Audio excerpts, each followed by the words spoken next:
Prime rib, king of all beef cuts. When it comes to prime rib, it's an expensive cut of meat. Seasonings are always flexible, but what's important is the cooking technique. Today I'll be showing you my simple foolproof way of cooking bone-in prime rib, also known as the reverse sear method. I promise that once you've tried making prime rib this way, you'll never want to go back.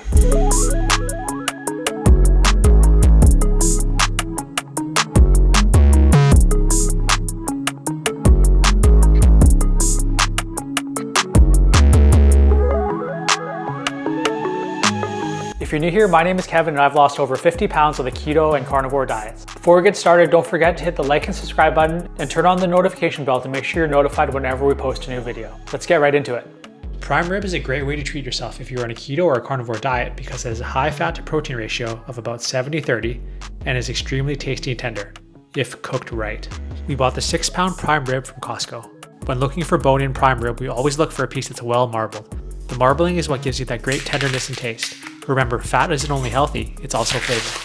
My favorite part of the prime rib is the spinalis dorsi muscle, or the ribeye cap. It's the outer muscle that surrounds the ribeye and it's the most flavorful and fatty part. There's also a large fat cap on top of this prime rib. You can choose to remove this piece if you like, but I typically just eat this part because I'm not afraid of the fat. The fat and the associated cholesterol is the building blocks for proper hormone function, and it's also where the majority of the energy and the fat-soluble vitamins are located. A lot of it does get rendered down in the roasting process, but don't worry, we will be saving it and using it later on. More on that later.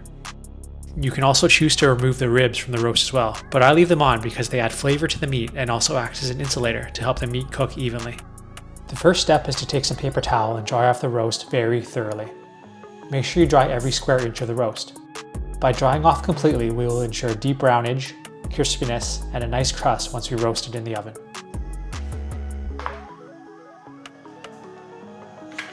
Now we will generously, and I mean generously, salt the roast. Make sure to get all sides and salt more than you think you need to. This is a giant piece of meat and it can definitely handle it.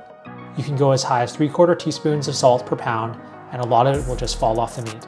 You're going to let this sit for at least 24 hours so the salt will penetrate deeply into the roast and flavor it all the way through. For this recipe, I'm choosing not to use any other seasonings as I want to focus on bringing out the pure beefy flavor of the prime rib. But feel free to add things like pepper, garlic, rubs, or herbs to your taste and tolerance. As seasonings are minimal on the carnivore diet, I like to focus more on cooking technique to get the best flavor and texture when cooking meat. Here's what it should look like after a generous coating of salt.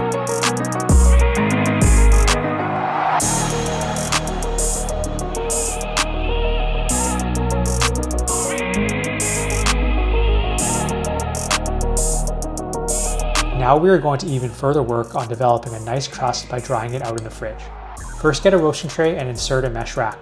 Alternatively, you could use balls of foil. Now place the roast on top.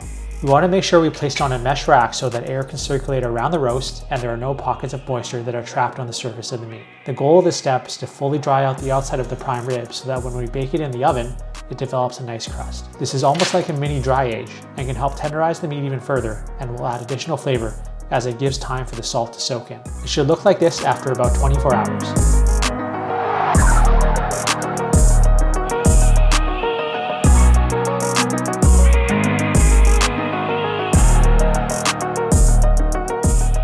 I've personally let this sit in the fridge for up to 3 days, but you should let it dry out for at least 24 hours for maximum crustage.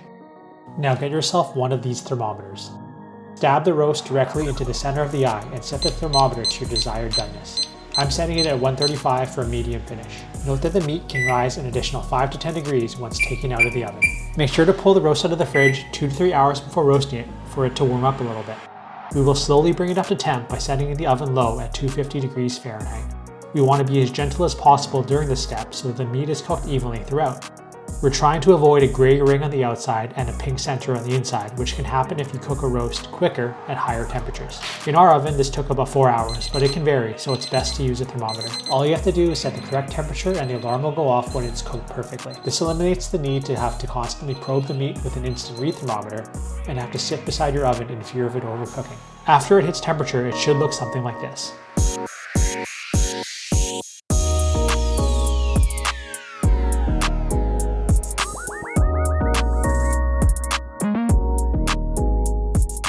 Cover with foil and let it rest for at least 30 minutes and up to 2 hours, or until about 10 minutes before you're ready to serve.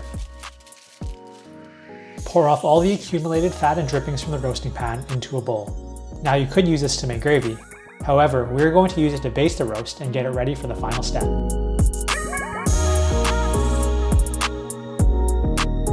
Take the fat we collected earlier and brush a generous amount all over the roast. Make sure to use a lot of it, and make sure there's a thick layer covering every square inch.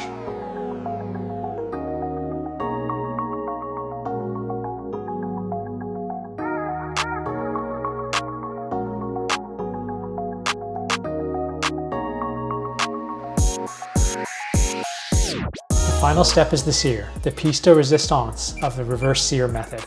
Set your oven to broil or as high as it can go. Put your roast back in the oven for 5 to 10 minutes until it gets a nice sear, but keep an eye on it to make sure it doesn't burn. The fat we spread back into the roast earlier will almost act as a deep fry on the outside of the meat, making a super delicious, crispy, salty crust.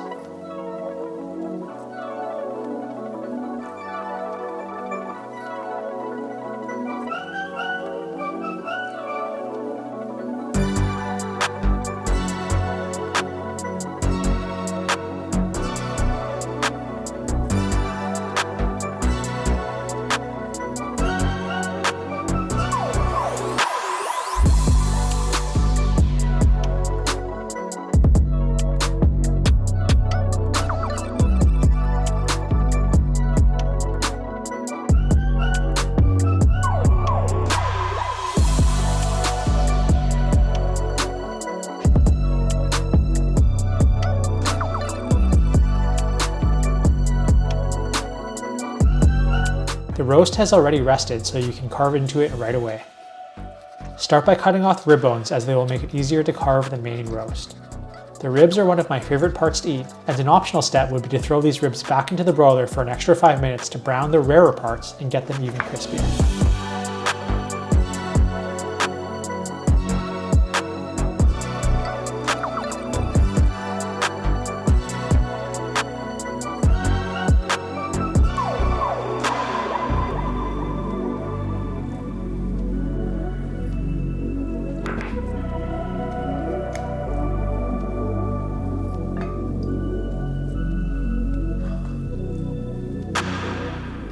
Now you can cut the roast into thin or as thick slices as you like.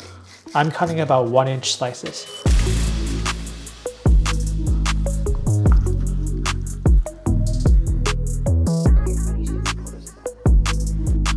Look how juicy it is. The meat is perfectly pink edge to edge. You can see that it turned out amazing.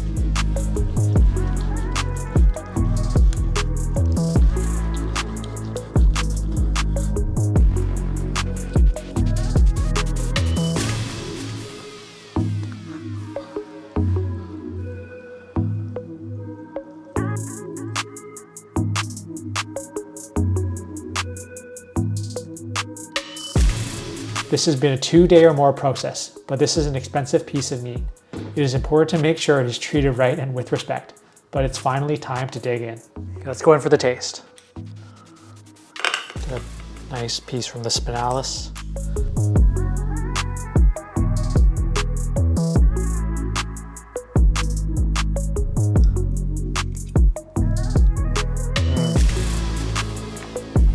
That's so good. Perfectly cooked tender. Salt penetrated all the way through. It's amazing. That's actually really good. Cooked perfectly all the way through. Perfect medium rare, end to end. The outside's actually pretty crispy. I wanted to try this one piece of fat that was on the outside. When I was cutting it, it was like crispy. You hear that? When you spread the fat on top like that, the outside gets really crispy. Take a piece from the eye.